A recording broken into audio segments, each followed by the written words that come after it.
Hello, friends, benders and non-benders alike. Welcome to Braving the Elements, Nickelodeon's podcast about all things Avatarverse. I'm Janet Varney. And I'm Dante Basco. And Varney, this week's episode has a very mysterious title. It does. And you made some predictions. I think I even asked you, what do you think the revelation is going to be? Right. Don't answer. Okay. Because we're going to revisit that when we get to that point. And before we do that, this week we're not alone. We have a special guest this week, and we have a very important guest. One you just can't keep in your back pocket. We can't let him wait. Don't sit on this. We can't sit on this one. Let's not be fools. What are we talking about? We are talking about this Avatar royalty. We are talking about one of the most crucial players of the Avatarverse. I mean, what would Appa's last days be without this person? And would you even cry? I mean, I might still cry. I should try watching that with the sound down, if that gives you a hint. You'd cry. I probably still would, but I would not cry as much. My emotions would not be stirred as much, as deeply, because of course we're talking about our brilliant composer, Jeremy Zuckerman. Jeremy! I'm a lot of pressure. I'm applauding in the studio. But guess what? You won already. The soundtracks are out there, so you don't have to. Can I just sit here and just smile and listen to you talk? Yeah, you can just take the compliments. We'll just pour them over you. I thought you were talking about D in the intro there. That was No, although D.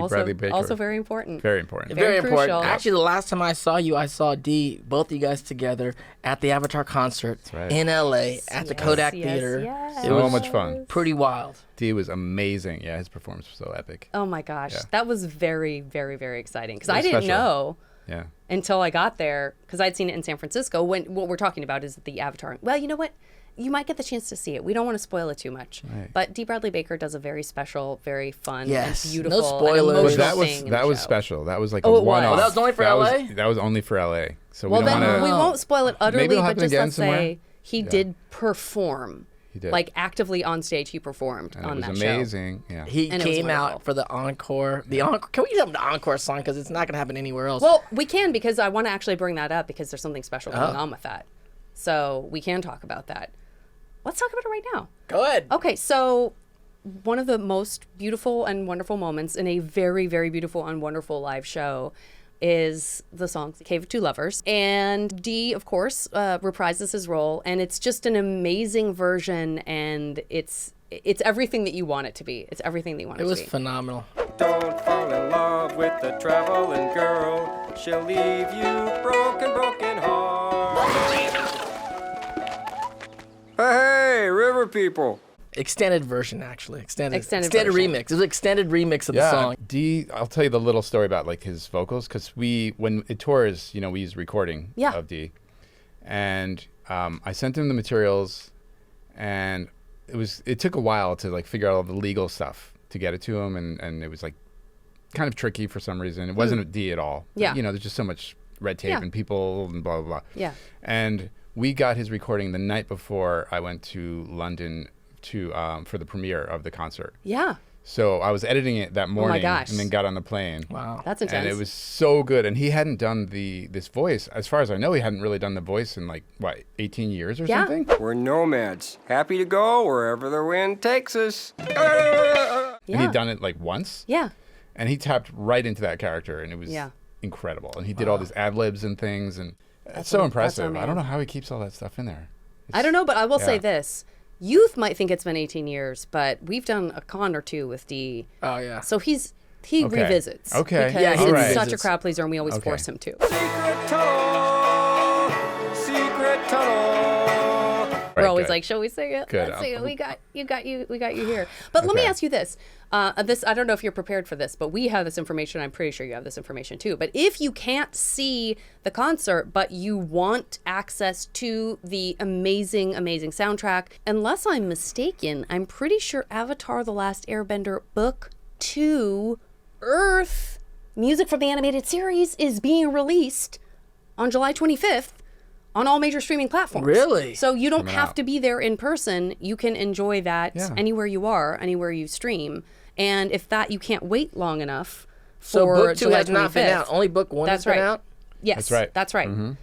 But We can only listen to water music.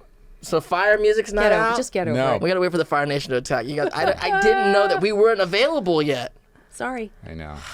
If you don't want to wait, until July 25th for the full book 2, I do want to reassure you that coming out this Friday, June 13th, is a special edition. It's Secret Tunnel.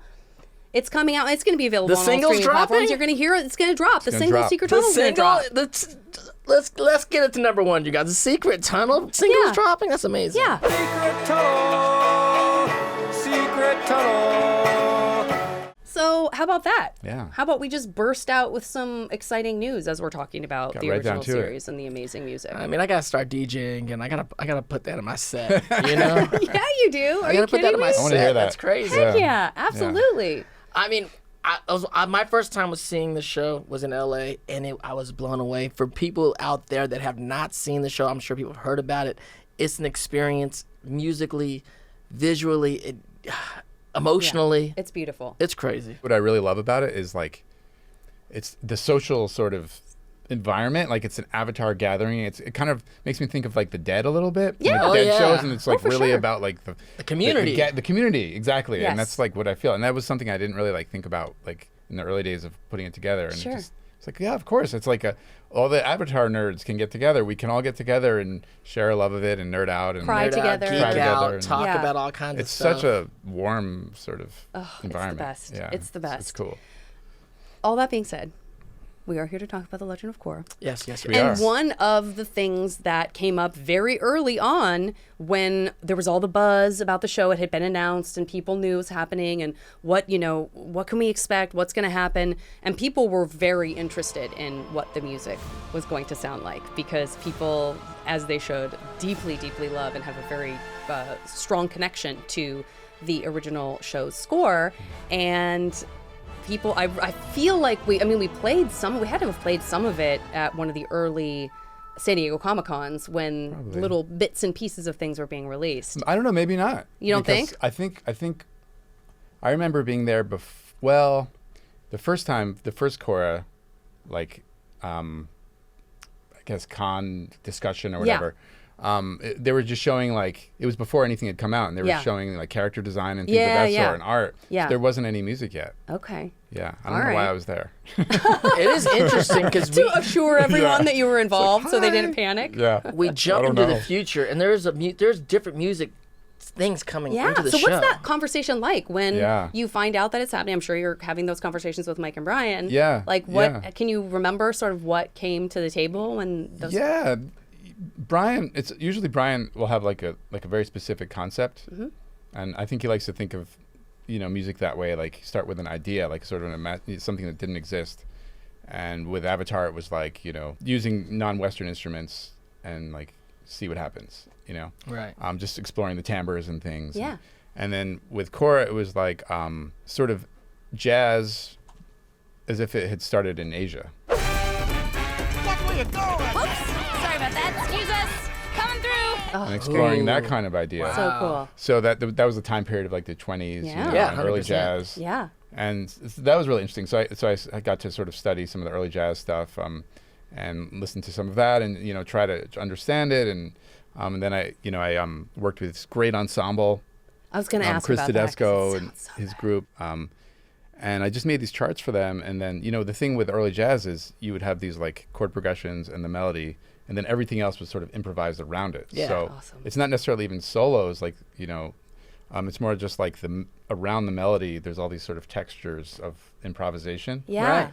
And these musicians were amazing. So there was this group of like, I think it was four musicians, and I wrote about 8 charts and went there, and they just played it live and recorded 2 different versions, 2 different tempos each thing, and that became like all the sort of jazz kind of like incidental music. Yeah.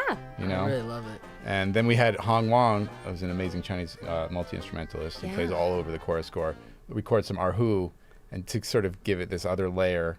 And it was interesting. It was like, I don't know if I completely achieved jazz started in Asia, but it was an interesting fusion, which is kind of like the spirit of Avatar. It's like everything's a fusion, Absolutely. The animals, Yeah. the I like the cultures. idea behind it. I definitely got the jazz. I mean, I loved that era of jazz anyway in the 20s. So lively. and so I It's was like, so whoa, cool. we're swinging. Let's go. Yeah, it was fun. It was really a cool fun. It was cool because it was like these 2 different aesthetics. There was like Yeah. the score, and then there was that. Yeah. And they had 2 sort of different purposes. Yeah. You know? Well, and then the score too. I mean, you've always done this. You did this with the first series as well, but there are just some great uses of things like a horn. You know, we see that in an early episode. It might even be this one. I can't remember, but like I think it is this one where the I don't know, is it a sunki horn? Is it something totally different? Like there's the sound of just like the Oh yeah. That was things have gone very wrong, and the Right. horn is telling us that they're chaos. It's a chaos that was sound. like the sona, which is a Chinese instrument, often used for weddings. Okay. Usually as an ensemble, and this was like we treated it almost like a sax, like Yeah, when I it Coleman see or that. something. Like it was like very atonal and just chaotic. And, Yeah. that was Hong again, who had actually played jazz. So he grew up in China, and he at the time when he was in college, jazz was outlawed. Like you could only play traditional music. Oh, wow. So he and his fellow schoolmates would go deep into this building, like, and play jazz underground and play jazz. So jazz for him was like a special I thing. love that. So he I went love off. that. It was very cool, and he just improvised and made crazy sounds, and it worked so well. Wait, so Yeah. Hong wasn't involved at all in the first series? Not at all. And how did you find, like, was that Yeah, how a did I find coincidence Hong? that you found the perfect person who It was. also happened It was to have a love of serendipity. jazz? Yeah, it was Hong had show, just reached you out to me guys. after Avatar. Apparently, someone he knew said you should reach out to this composer. Yeah. He used a lot of Chinese instruments in the show Avatar, this American show, and Hong is this amazing multi-instrumentalist. Wow. And so he reached out to me just like an email. It was LinkedIn, Oh my God, amazing. and Shout the out only to time I've ever LinkedIn. done anything with LinkedIn. Yeah, yeah, right. Sorry, LinkedIn. And and I sort of like put it aside for a little while, and then I reached out to him, and I worked with him like every 2 weeks for like 5 years. And he You're taught me going to so much. have to Jazz. bring him in. Yes, Because he's we so we good. need to know what it must have felt like to already, to know that you were supposed to reach, and then to be told like, Yeah. okay, so really your favorite form of music now Yeah. happens to also time-wise love just it. work out That was worked even out weird. Like I perfectly. didn't know he played jazz. Yeah. That came out later. That's So it was just nuts. so weird. It's so Yeah. Avatar. Yeah. It's so It is. Avatar. And for I that know we're to geeking happen. out about music for people out there that don't know. Janet's a very accomplished musician. That is it. She's Vast good. overstatement, but that's very She's nice a musician. of you. We love I music. I can play some instruments. Come on now. Some, couple. Don't be shy. She can play a couple. I actually during COVID I was Harmonica. studied jazz harmonica. That's right. Jazz, chromatic harmonica, all through So COVID. Still cool. playing a lot of jazz now. Jazz is one of my favorites. You're still playing it? I'm still playing. I always got so I always cool. got harmonica in my bag. Yeah. We gotta get you on something. You know, taking a lot of rehearsal. Both of you. That's right. I'm good ready. at editing. That's how I get away with what I do. Yeah. Yeah, if you could take a little instrument your son made for you and turn it Yeah. into something that's in the soundtrack. Oh, I got a few standards. You know, I got a Yeah, few you got standards. some things up your sleeve for sure. Aside from the music part, because we are going to look at some scenes, and I think they're some of our favorite scenes, and they also coincidentally happen to be scenes that have really great music that works so beautifully with the plot. So we'll look at those in a little bit, but standing aside from the music, if you can even make that separation, we respect if you can't. Do you have a couple of episodes from book one that you just sort of remember liking the plot of? It's very serialized, so I know it's hard to like tease them apart. Yeah, it's but- tricky. It's been a while. Or if there's an arc that, without giving too many foreshadow reports, if there's like sort of an arc in book one that you're like, oh yeah, I really like these developments or whatever. I think I actually really like the third episode, Revelations. Great, that worked out. I like the way yeah, exactly. I like the way I sort of like had some breakthroughs musically, some themes got established that persisted. And it sort of has like the dark and the light. And when Beifong, are these spoilers? Can we? I mean, we've done some foreshadow foreshadow reporting. report. We had Mike and Brian on for the very Okay. first episode, so we definitely talked about, for example, the term Lynn's sacrifice. Right. came Yeah, up. which I don't know what we're talking about. And I'm just gonna- wait for it. It's one of, I think it's my favorite moment in All book right. one. That's a good. It is my yeah, favorite moment that's a of the strong book. Is she gonna moment. die? No. It's very quiet. I always like the Yeah. quiet moments. Yeah. I like moments without music. My favorite. Ironically, my favorite scenes. those are my favorite scenes. Yeah. So, in all seriousness, I would always like be arguing to not have music in certain scenes. We it was like talked it about became that. a running joke. Yeah. But that's what makes it, Yeah. I mean, I think that's actually a huge part of what makes you such a great composer is Oh, understanding the rhythm of the storytelling and not having the ego to say like, I think it'd be really great if we had some music in here, to be able to know Thanks. my music is going to play better if there isn't any in Right. this moment. Which could that's be huge. ego. That could be ego. It's It just could like, be ego. I want it to sound better, so let's not have you're it a here so it mastermind. sounds better You're here. an evil mastermind. You're an evil music mastermind. Well, you know, it's just that a simple. little bit.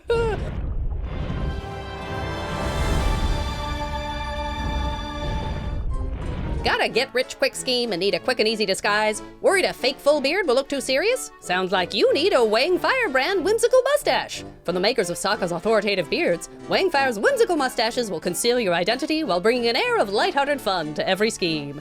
Wang Fire's Whimsical Mustaches. Make them smile while you take their money. Smiling while wearing mustache may cause it to fall off. May cause rash to upper lip, face, neck, and chest. Shout out to Wang Fire. I love Wang Fire. Yeah, gotta get a little shout out. Hope the business is doing well for Wang Fire. Those beards and those mustaches. Yeah, you know? they come in real handy. Yeah. And we never see anyone buy them. We never see where anyone gets them. Right. But that's probably because they're mail ordering them after they see a a big commercial world. like that. It's a big world. Yeah. Okay. Listen, as long as we're talking about your evil mastermindedness, we're going to try to take you down a notch by asking you, a non-actor, if you would like to participate in the Shinobi-Style recaps a la the actual show. These are not from the actual show. These are our own. But they do take us back to the episode that we looked at before this week. Oh, my God. Would you like to take on the voice of Shinobi, your iteration of it, for this recap? Yeah, I'll try. I'll give it a try. All right. We got that right This up is there not my for you. forte. Be nice. Don't worry about it. I'm excited. I'm excited. We're gonna look. You can't do no wrong because we've already established that this isn't like your thing. Oh, I can do wrong. I can do wrong. Is there It's do I like get a to hear the song. music? It's just like, it's just like a song. It's just like a song. All right, here we go. Avatar Korra's airbending training is going as smoothly as an airship in a cyclone. Is it because she's too distracted developing another skill? Pro bending? Joke's on Tenzin because pro bending is doing more for her than meditating or ancient trade secrets ever could. I hope Tenzin didn't work too hard bringing air nomad training grounds over to Republic City. Yeah. You put a real spin on City at the very end. like I saw it. you made that I like decision. it. I saw you make that decision in real time. It wasn't a good decision. It No, it was a great decision. Oh, was sweating, wonderful. schwitzing. That was wonderful. so good. Shinobi was the spirit of Shinobi was Jeez. definitely running through that. Absolutely, without Man. question. Yeah, that was so good. Yeah, I mean, he that was so was- good. Not that that. was That was not good. I look forward to terrible. all of those Shinobi things before because it's a great way to recap. Oh, it's so smart. You It's know? so smart. Yeah, it's a great character. Meanwhile, an anti-bending revolution brews in Republic City. Do you both feel much better about yourselves as actors right now after I did that? No, you were great. You were great. Yeah, You were I don't great. actually feel that good. I feel like that was really good, and you've proven that we're not that great. Oh my! Oh well. I just talk. That's scary. I just Yeah. talk. Yeah. Let's talk about episode 3, The Revelation. It was written by Mike DiMartino and Brian Konietzko and directed by Joaquim Dos Santos and Kyung Ryu. Oh yeah. Yeah. Did I say Which that? you'll see. We'll be saying that a lot because Yes. this was, as we talked about with Mike and Brian, this is a very contained first book where I believe Mike and Brian wrote all the episodes, and then I think Joaquim and Ryu Directed all the episodes. But we like to give a shout And out a to the brief creators. description of the show as Bolin gets into trouble with the triple thread triad trying to earn money for the pro betting tournament, and Korra and Mako have to find him and save him. Their adventures take them to the realm of the Equalists, whose agenda is becoming more clear. This really changed the dynamics of what was going on. Like, oh, this is what it's about. This is about bending and non-benders and taking away. It was very kind of scary. I mean, Korra's scared for sure, but I get it. Yeah. I get why. Yeah.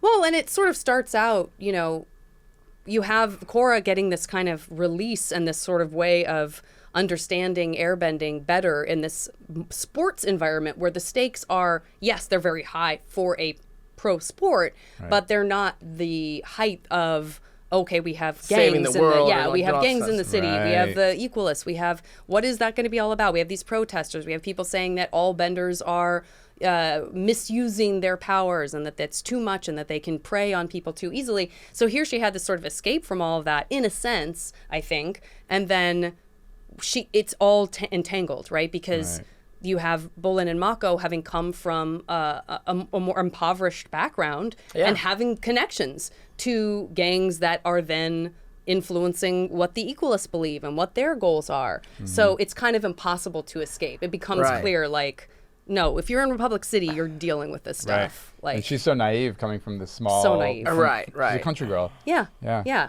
Yeah. And we came from like the original series where we didn't even think about bending as being good or bad. It's just what was. Yeah. And now with the Equalists and people talking about it, there is a Thanos thing where, of course, it sounds bad, but also it sounds.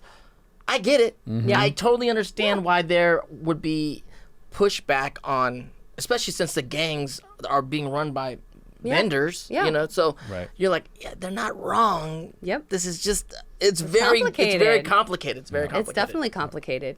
Well, let's see. So, because one of the things that we see in this episode that really is extremely unnerving for anyone who appreciates bending and for anyone who is rooting for people to use it for good is seeing these chi blockers, right? The chi blockers are extremely terrifying. Right. We think of chi blocking as adorable Ty Lee. No, but I knew she was OP from those. Like, she was stopping Azula. Yeah. Like, from the beginning. Like, this is so wild for a non-bender. Yeah. Right. This is wild. Yeah. So now we have a group that is completely and totally utilizing that to just debilitate benders, and they look like steampunk ninjas. They look like steampunk ninjas. They look like steampunk ninjas, and they're scary. Creepy, glowing green. The motorcycles. And, they come out of nowhere. Yeah, they come out of nowhere. Just ambush you. Yeah. What's going on? No emotion. They're just no emotion. Steampunk ninjas. There's a lot of masks in this season that we really. It hits home how unnerving it is. Metaphorically and literally. Metaphorically and literally. Good point. You want to let's take a look at Korra, her first time getting chi blocked, and see, and then I think we'll see a little bit more about what we were talking about with Mako and Bolin too. I can't bend. I can't bend. Calm down. It'll wear off.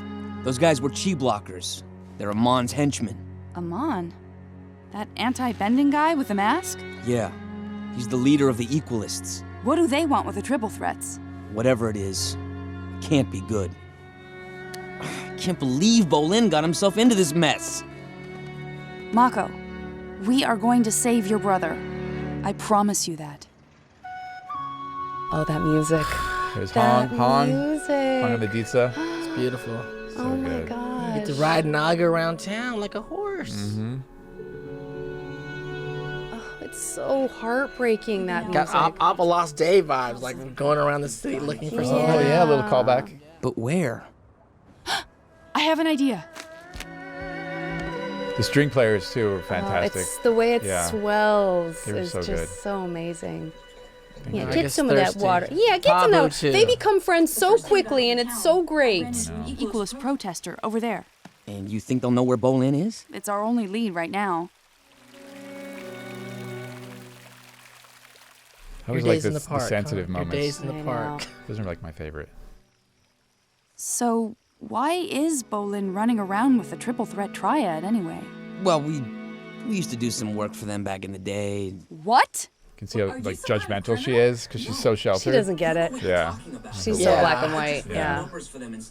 But she comes around quick, if memory serves. She is open. And protect my little brother. Wow. I'm sorry. Listen, that girl is not afraid to say she's wrong. That's true. For as many mistakes as she made, she better be. So true. That is so true. For as many mistakes as she makes, she must be willing to realize. They got a dark past. They have a past. Yeah. Mako and Bolin have a past. A past. Yeah. They do. I actually used to run the numbers for. Me and my brothers did run the numbers. This is why I do this. For another. They were kind of like a triad situation. It was really? You gotta do what you gotta do sometimes. Yeah. Wait, remind me what run the numbers is. Like when someone owes you money? No, it's gambling. Like it's a gambling. Numbers. Yeah. So it was a gambling thing that was going on and we ran it in our school. What is your responsibility as a runner of numbers? So the runner of numbers. So we had it's basically the football, like a football kind of thing during football season. But on one side it says it's for the police. It's not for the police. It's for like fundraising for the police. Yeah, it says fundraising for the That's good. And odds and everything, and then we get all the bets in, and then we give the money to the guys, and then we pay it off. Yeah. And then as a runner, you can, if someone makes money, you just ask. They tip you out. Okay. Wait, so did you have like a collector? I mean, I was a collector too. Were you really? Well, me and my brothers. But we were cool. It was chill. It was chill. We were cool, me. I mean, it's you like hit people less. No, we knew a lot of people. And it wasn't big. You're not taking bets. You're not like a bookie where like someone has like credit. So they basically we were betting $10. So we have the money. So you didn't have to go like collect. There's no collecting. Yeah. It was us paying people out. Gotcha. So me and Mako, I understand the situation. Yeah. Mako, I understand. And I'm sorry I judged you. Yeah. I'm learning. This is happening for real right here. It was in our past. Yeah. But I can also feel with the brothers, one brother getting in trouble. It happens. You know, we got to go. But I'm like, Bolin. I know. Bolin. So sweet. Just when you think you're out, etc. Yes. Yeah. So naive. But I do love how quickly, I mean, within seconds, really, like Naga and Pabu are like, hey, what's up? Yeah. No, let's be friends. Well, there was a second he was going to eat him. That's Pabu. No, Naga. Pabu's a friend, not a snack. There was a moment. Yeah. Well, there was a second when Sokka was going to eat Momo. That's right. Yeah. You're gonna be my new pet. Not if I get him first. Another callback. He thought about eating Momo a few times. I mean, Oh, right. Sokka's always very hungry. He likes For meat. good reason, he didn't have a lot of access to food. Let's not judge. If the exactly. scene tells us anything, let's not judge. We're learning a lot. Yeah. In this little scene. Well, also, I liked in the beginning of the episode when they find him and you see Mako doing his odd job. He's not just like pro bending doesn't pay all the bills. Does everybody know how to lightning bend in the future? Unless it's blue fire. Well, it was lightning. I was a little offended as Zuko. I was like, Right. how does everybody know how to friggin' lightning bend? All of them. Just lightning bending. Everyone's lightning bending. True. I hadn't thought of that. I thought about that immediately. But you have a huge statue in the center of the city. I know. Not Azula, not Ozai. But everybody gets to fire. Every firebender Now it's can easy. lightning bend now. In the future, it's very easy. And the other thing, Yeah. there's a lot of bad stuff happening, and a lot of firebenders are involved in a lot of the bad things happening. I mean, why are the firebenders doing? Come Again. on, firebenders. Again. Yeah. There are a lot of good folks in the Fire Nation, but there's some. maybe it's one of those situations where it's up to society to not treat people the way I like you that. expect them to behave. Like if you're a right. firebender, maybe you're treated as a criminal. Like, Right. oh, you're probably going to use that to blah, blah, blah. Yeah. You're better than that. And then you're like, Fire thanks, Nation. I guess I will, because that's all you expect of You me guys anyway. are better than that. Yeah, tell them. I am telling you. Tell them, Yes. Dante. Lift them up. Yeah. Well, whether or not they are born that way or that society makes them that way, there are gangsters who are a problem. Republic City is steeped in issues. We have multiple gangs. The triple threat triad is different because usually I think just the gangs just have one type of bending. Right. And the triple threat, as you would imagine, involves all three, obviously not air, but all three of the other elements so that they can be even tougher and even more. One might ask, why wouldn't everyone do that? Right. Because it would probably prove useful. But if you're being very clannish about the style of bending you use in your gang, then the triple threat triad. I have to admit, I didn't put that together. Yeah, I mean, There's a lot of things like that just like fly you right gotta over read my the art head. book, my friend. Oh yeah. All my information comes from the art book or Avatar Wiki, and then I act like I'm so smart. Mike and Brian are very. Yeah. You did your research. I do my research. I guess in right. that way. I guess that's what being smart is. Right. Probably just Yeah. doing Doing research your from homework. somewhere. Yeah. Right. I just sit next to the person that does their research. There you go. That's good too. That's good too. And that's good too. Let's look at, this is another, I think, music piece that you like and are proud of, right? When we have the rally. Yeah, this that one I like the way it came together and. Yeah.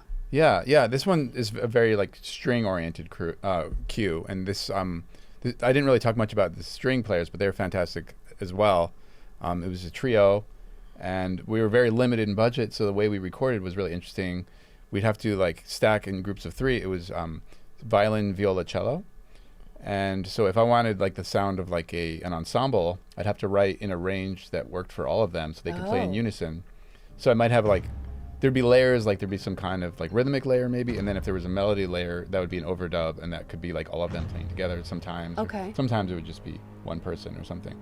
But the limitations actually gave Korra like a very interesting sound. Right. It's like one of those examples of like you're sort of forced to think of things differently just because like you can't do the tried and true because you don't have access to the tools for it. Yeah. And that's like, that kind of informs like the entire Korra score, like the sound of it, and how about that? And there were 3 amazing players, and Would it was you say very they intimate. were a triple threat triad They were of triple musicians? Triple threat triad. That's what they were. Brilliant. threat It was triad. meant to be. Yeah. Once again, it was meant to and be. triad is a musical term as well, so there you go. See? Still Well, works let's too well. look at let's find out more about Amon. Let's see Amon in action, explaining kind of who he is.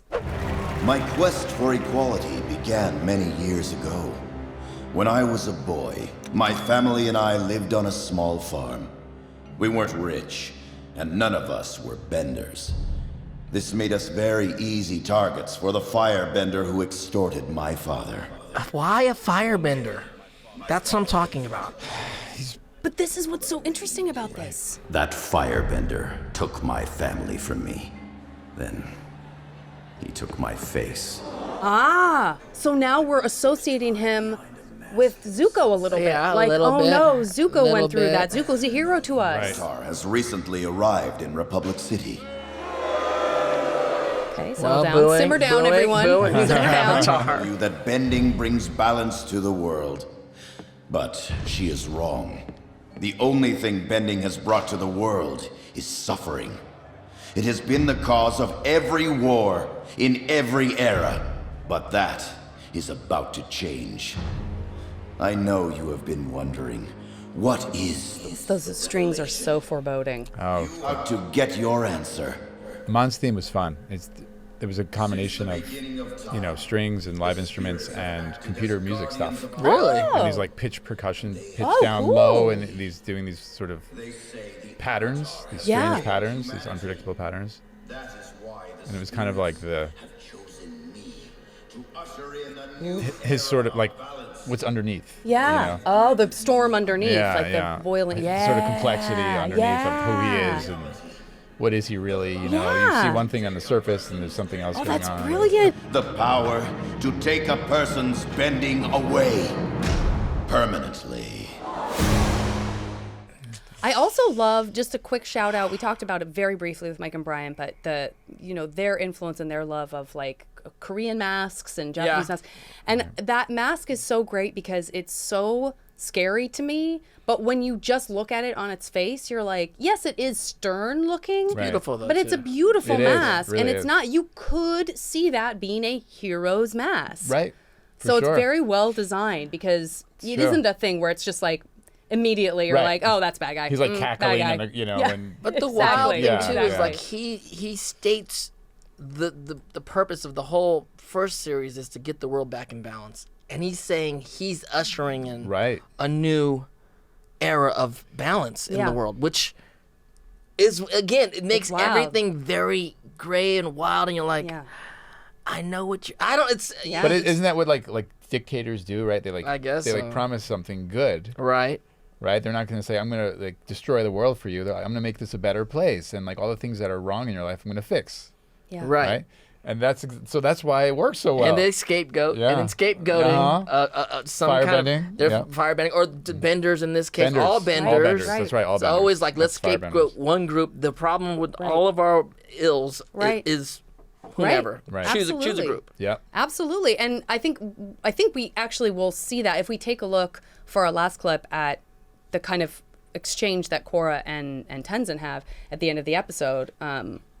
Unless I'm mistaken, we talk about kind of what has to have been going on for this to be gaining as much ground Right. as Right. it is, which goes back to your point of like what is the state of a place when somebody can sweep in and maybe not make all the sense in the world, Yeah. but trigger something that Yeah. people are like, yes, I'm holding on to this now. Yes, you've given me this hope for this thing, Exactly. you know? Hard to hear that bending is the cause of every Yeah. war. Yeah, I mean, one war lasted 100 years, so I don't even know how many other wars there were. That was 100 Yeah, years that's worth of sort of- wars. Fire it's like, Nation. I know. I mean, Amon, what are you talking about, Amon? It was one war in 100 years. You weren't even alive. What are you Right. talking about? Right. And also, like, of course, what happens in this episode is that they are face to face. Like, Korra and Mike and Brian talked about this, that the ability of this book in particular, and the idea of there being 12 episodes was like, oh, we can introduce a contact between the adversary. It got to it fast. Quickly. Right. Because we don't have to keep Ozai at a distance from Aang for 3 seasons. Right. Let's see what happens. No Great Divide episodes. Yeah, no great. How dare you? Wow. I could just stare at it forever. Okay, I've seen enough. How dare you? We love that episode. We love that episode. Great episode. Greatly divisive episode. Yes. One of my favorites, you guys, by the way. But yeah. So they're there. He could take away her bending right then. And we like, experienced from the last show. We experienced from the last. We knew it, and we know it could happen. Yeah.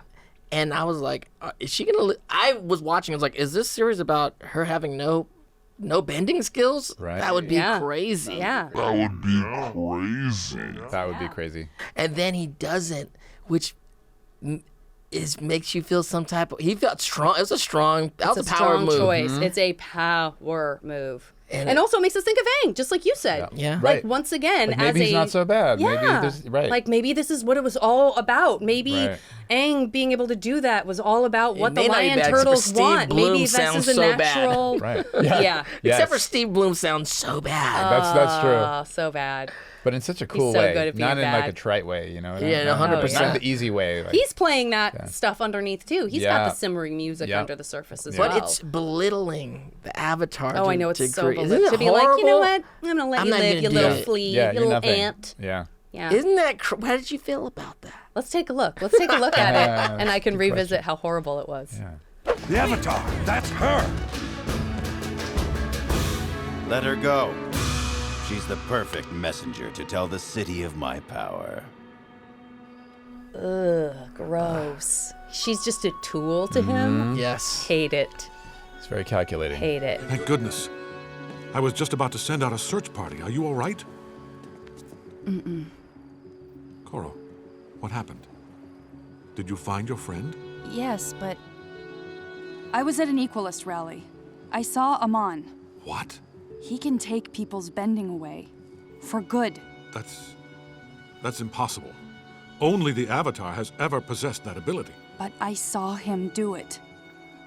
I believe you.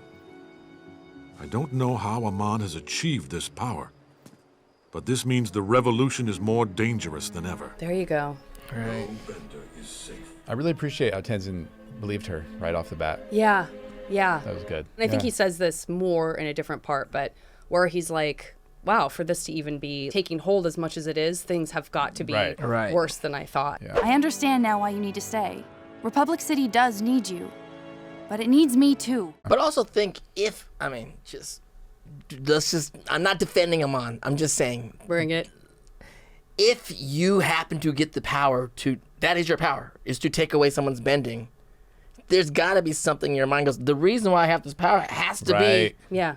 to Yeah. put everything back in balance. Or if you believe in that kind of thing, then absolutely. Like that's what the gift that I was given. This is obviously what I'm supposed to do. Right. I'm just saying, let's I'm reserve. I'm early in the game. I'm just saying. I mean, No, he really, but from how he's presenting himself right now, regardless of anything that may or may not happen, absolutely. But you I know what I'm agree saying? with you. If that's your power, that's the power. I can't fire bend, I can't water bend, but I do have to take the bending away power. he's like the other side of the Avatar coin. Exactly. Yeah, absolutely. Yeah. It is all about balance. Ooh, it's so creepy. Mm-hmm. You had some predictions. What was my predictions? Yes. For what the revelation would be and what might happen in this episode. Okay. Will you remind us? I don't remember what they were. We more vibes with Mako. There's some vibes There are more happening. vibes with Mako for sure. A lot of the Korra Mako vibes. And the Nog leaning against the Naga moment. Like, sleeping like right there in the park. So I was right about that. Bolin gets jealous.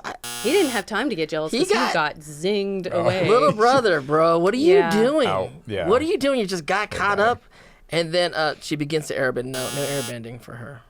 No airbending in this episode. I thought she might, because you when thought she in this episode she would airbend? Yeah, I thought because she started that footwork, I thought she might have unlocked some. Right. No, it's good. They made us wait a little longer. It's good. They definitely did. Made it harder. It's not on her agenda right now. She has friends that are in trouble with gangs. Yeah, she doesn't have a. She's about to lose all. discipline. Forget getting a new element bending. She's about to lose all the 3 that she has. Right. Yeah, it's not good. Could you imagine? It's not good.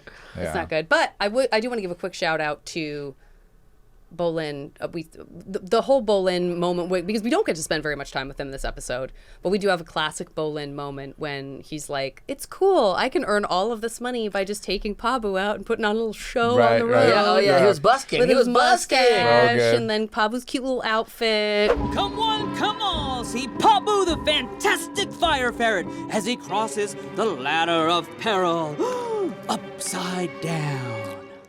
Yeah, that's a classic. That feels very Sokka. Like that's resourceful. where Very you see that Sokka. Sokka DNA. Yeah. You want a character like that to give you that comic relief. I also was a street performer. I know. You know, so I was a breakdancer in the 80s, really? streets of Yeah. San No way. Francisco. Again, I very much feel both Bolin and for Mako. sure. I feel I've You been could there. slip into that I've brotherhood been real quick. on Definitely. the street with the hat out, with the boombox, Yeah. just getting down for some way. change. It was fun. That's cool. You know that fun. every time, I'm pretty sure you told me this once. If you didn't, I'm about to be so embarrassed because every time now that I'm at like Market where the cable car turns yeah. around. Okay, thank That's God. right. Yeah, breakdancer. Because Yeah, every time I pass there, and I pass That it was one frequently, of the hot spots. That's I one- imagine the Bosco That was brothers. one of the hot That's where you spots. went. Oh, that was your Market spot? Street right there, Pier 39. Wow. Yeah. Yeah. Yeah. Okay, good. I'm glad that I wasn't wrong about that. It's Iroh's tea time. Let's make some tea. Jeremy, you didn't know this was coming, I don't think, but we love our Uncle Iroh. Yes. He crosses both series. He, as we all know, gives amazing advice and sometimes seems to have kind of prescient knowledge of what's going to happen. So the question is, we have a bunch of his sayings, almost like little fortune cookie wrappers. We have a bunch of his sayings tucked inside this teapot. Yes. Okay. Will you pick out an Iroh saying, and we will determine together whether we feel like the spirit of Iroh is hitting it on the mark for what this episode was that we just talked about. Okay. No guarantees. No guarantees. What's it say? Remember your breath of fire. It could save your life out there. Remember your breath of fire. It could save your life out there. Okay. Okay. Should I put it back in? No, we can give it. It's gone. I remember that. I remember that quote. It did Yeah. save Zuko's life. Yeah. In the snow. This episode. Oh, it's almost like Iroh's rubbing it in with Korra. Like, remember Yeah. one of your like favorite particular element to bend. It could. You save might your need life. that. You might need it. Probably don't want it lose taken away. Don't lose it. Don't Yeah. lose it. But you could say that you could extrapolate from there and say that Iroh is kind of siding more with Tenzin, which is like, you don't know what you're up against. Right. You could lose that breath of fire. Right. If you keep rushing headlong into trying to confront Amon by yourself, Yeah. then you could lose the thing that could save your life. And That what is are you true. without that? That is true. Korra's being reckless early in the game because Yeah. she's so powerful and OP, but there are consequences. Yeah. I almost think of it as like breath of fire as like your voice to sort of stand up and speak your mind and be assertive. That's so good. You know what I mean? So maybe there's a little bit of we could spin it that way a Interesting. little I bit. like Yeah. that too. Yeah. I like that too because Amon is using his breath of fire, so to Exactly. speak, Oh, he is for to sure. really Yeah. rile people up and Right. get people over onto his side. Yep. So I like the metaphorical version of the breath of fire too, from a non-bender no less. I like it. Whatever you want to call taking someone else's bending away, which is a little tricky because that feels like Yeah. It bending. does feel like bending. And tonight's most valuable bender is I can still fight! So let's talk about who had the most valuable bending and non-bending in the episode. most valuable bending moment. Do you have anything you want to? I mean, we got some candidates. Yeah, if we're talking about like, we could talk about Korra and Mako teaming up to save Bolin. Yeah.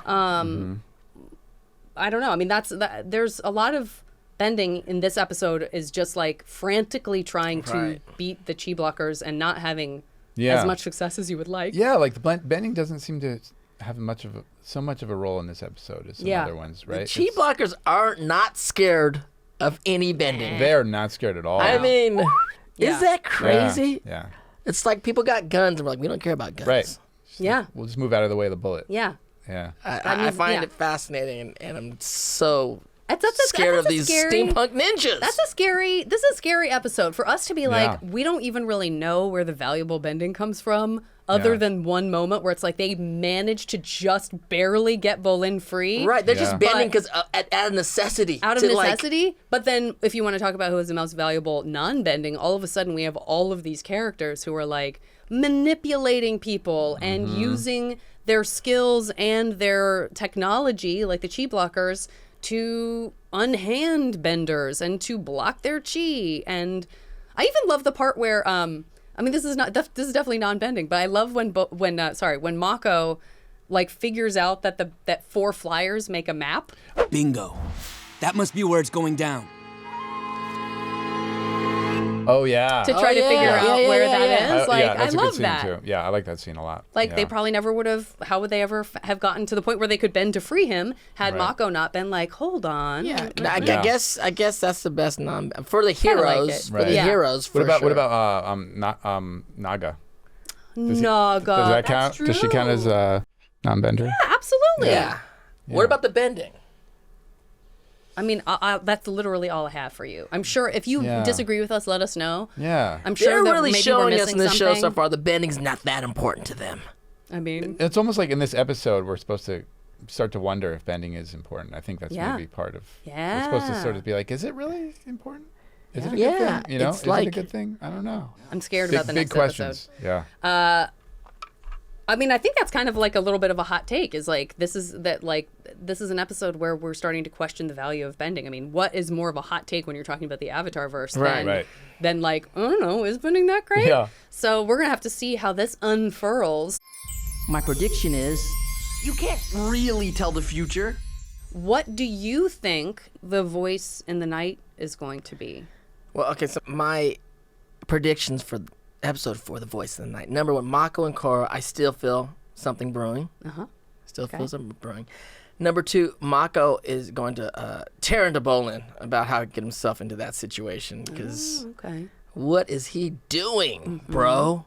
Come on, bro. And then 3, Korra is going to inform the authorities, i.e. Toph's daughter, that she got into... that they're going to take this very seriously. Oh, okay. Like, maybe even though she hasn't been cool with Lin Beifeng, like, this is like, we need the authorities. This is an authority situation. Yeah. That makes a lot of sense. Right? You can't For sure. This is not just like Avatar. You can't do it by yourself. Yeah. You need the authorities. Yeah. And they've proven to be extremely capable, the metal benders, the police. Oh, yeah. Oh, yeah. That's a really good prediction. Jeremy, you just have to come back when we ask you to at our bidding because we love having you. I'd love to do that. Yeah. Such a pleasure to have you on. Such a pleasure for me. Thank you. Good hang. And so, I learn so much every time you're with us. I know. We'll bring instruments next time. We'll have a little jam session here. Put me on the spot. I have the harmonic. You can bring the bass guitar or something. Yeah. Your guitars. Everybody wants to hear just a bass by itself. Yeah, but what? Yeah, just slap at the bass. That's awesome. I mean, she plays guitar. I'm not out there playing bass. You play guitar. Oh, that's so cool. Yeah. All right. Well, we're putting the band together. We're putting the band together, everybody. We're putting the band together. Maybe we can open. Triad. We can open for the Avatar concert. It's a no-brainer. Triple threat triad right there here. It is. You've seen it jazz. We're gonna do a jazz. Yeah. So look for our album, and obviously also you got to check out Secret Tunnel coming out this Friday, and definitely check out in just about a month you can listen to book 2 Triple Threat Trio. Triple Threat Trio is going to be opening. That's right. Until then, everyone, these 3 very accomplished musicians will see you next week. Well, at least 2 of them will. One's going to go back to his real One's accomplished for all of us. Exactly. Thank you, Jeremy. Thank you. See you guys next week. Dive deeper into the world of Avatar with more of our award-winning podcasts. Avatar, Braving the Elements is available right here on the Avatar Legends YouTube channel or wherever you get your podcasts. And catch more Avatar The Last Airbender and The Legend of Korra on Paramount+. That's the stuff! You are my hero! Ah!